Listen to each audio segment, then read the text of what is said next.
Պարոն Փաշինյան, իմ հարցը կրկին վերաբերում է ԵԱՏՄ-ին, ճիշտ է դուք հայտարարել եք, որ Հայաստանը չի պատրաստվում դուրս գալ ԵԱՏՄ կազմից եւ նաեւ նշել եք,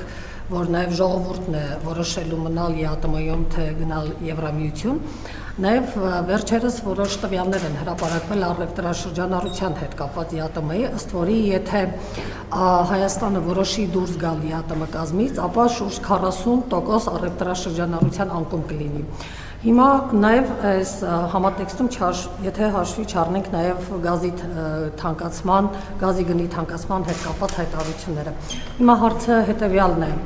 արդյոք Հայաստանի Հանրապետության կառավարությունը ունի հստակ պլաններ եւ նաև հստակ արդեն նախանշել է կոնկրետ ինչ ապրանքներ, ինչ ապրանքախումբ է նախատեսում արտահանել Եվրամիություն եւ արդյոք նաև հաշվարկվել են այն ռիսկերը կապված այդ ժամանակահատվածի հետ կապված, որը քանի որ բավականին երկար ճանապարհ է սպասվելու մեր ապրանքներին եւ նաեւ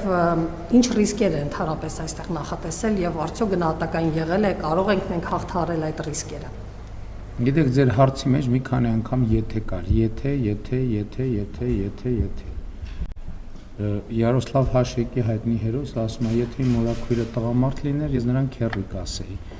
Այսինքն մենք ասում ենք, որ Եվրասիական տնտեսական միությունը ոչ միայն չենք պատրաստվում դուրս գալ, այլև պատրաստվում ենք մեր լծակները օգտագործել եւ մեր ներգրավվածությունը օգտագործել մեր երկրի տնտեսական շահերը պաշտպանելու համար։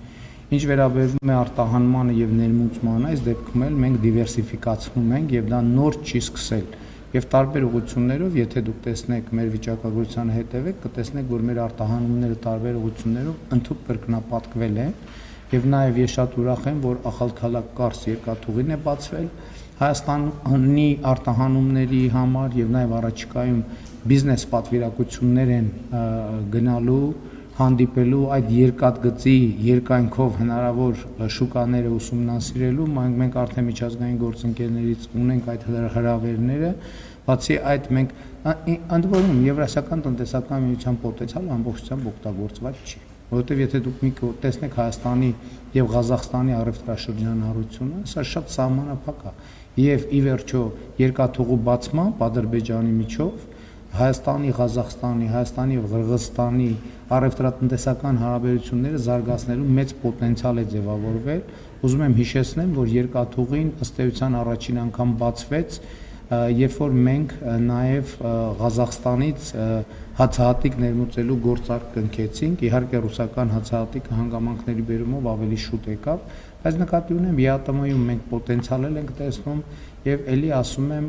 մենք առանց նյարդի գործընկերային հանդարտ աշխատելու ենք եւ բոլոր հարցերը լուծենք։ Ես ձեզ կարող եմ մի բան ասել, որ Հայաստանի զարգացող տնտեսությանը ես որևէ սպառնալիք չեմ տեսնում, ընդհակառակը հիմա Հայաստանի տնտեսության համար բացվում են անծայրածիր հնարավորություններ։ Այդ հնարավորությունների անկյունակարը եւ առածքը TRIP նախագիծն է, եթե դուք այսօր առավոտյան տեսել եք նախագահ Թրամփի գրառումը, դուք նկատած կլինեիք, որ արևելք-արևմուտք էներգակիրների տարանցման ճանապարհին TRIP նախագիծը գոնե Միացյալ Նահանգների տեսլականով եւ տրամաբանությամբ ունի առանցքային նշանակություն։ Իսկ Միացյալ Նահանգները էներգակիրների ամենամեծ սպառողներից է աշխարհում եւ միայն այդ տրանզիտի հնարավորությունները լիուլի բավարար են Հայաստանի բոլոր կարիքները հոգալու համար։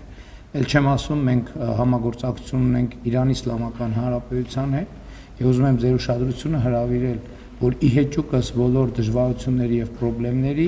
այս ընթացքում վստահաբար ասում եմ, որ Իրանի Իսլամական Հանրապետության հետ մեր փոխվստահությունը խորացել է, որովհետեւ մենք մեր պայմանավորվածություններին եւ մեր պատկերացումներին համապատասխան ենք գործել, միևնույն ժամանակ կարողանալով ի վիճակի լինելով պահպանել վստահելի հարաբերություններ Միացյալ Նահանգների եւ Իրանի Իսլամական Հանրապետության հետ։ Դա տեղի ունենում մի բանի շնորհիվ։ Մենք խաղեր չենք խաղում մեր գործընկերների հետ եւ ուղիղ անկեղծ մեր դիրքորոշումներ ներկայացնում ենք եւ շնորհակալ ենք նաեւ նրանց, որ ըմբռնումով են վերաբերվում մեր առանձնահատկություններին եւ սոցիալ-հոգեբանական եւ մենթալիտետային առանձնահատկություններին եւ պատմական առանձնահատկություններին։